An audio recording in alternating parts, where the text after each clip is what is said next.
గన్నవరం మాజీ ఎమ్మెల్యే ఉదయాన హైదరాబాద్లో అరెస్ట్ చేశారు.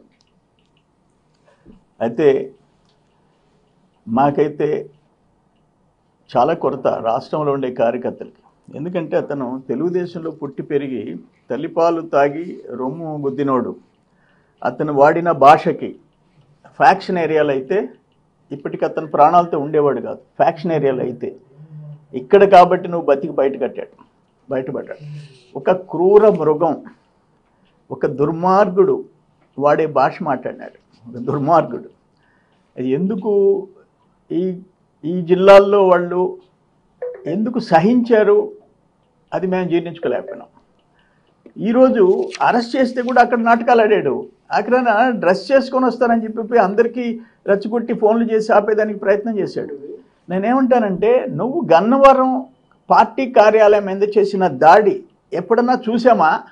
కార్లు తగలబెట్టించావు, మొత్తం ఫర్నిచర్ ధ్వంసం చేశావు, మనుషుల్ని చంపపోయినావు. ఆ కేసులో ఈరోజు కంప్లైనెంట్ అక్కడ వాచ్మెన్, ఒక అటెండర్, అతన్ని భయపెట్టి దుర్మార్గంగా విత్డ్రా చేయించేదానికి ప్రయత్నం చేశావు. ఈరోజు ఏమైంది? నీ బతుకు బయటపడింది, బట్టబయలైంది. మీకు గుర్తుందో లేదో, గాలి జనార్దన్ రెడ్డి కేసులో ఒక జడ్జి వాళ్ళతో చేతులు కలిపాడని జడ్జి సస్పెండ్ అయినాడు. జడ్జి ఆత్మహత్య చేసుకున్నాడు. ఈరోజు ఆ పని చేశావు.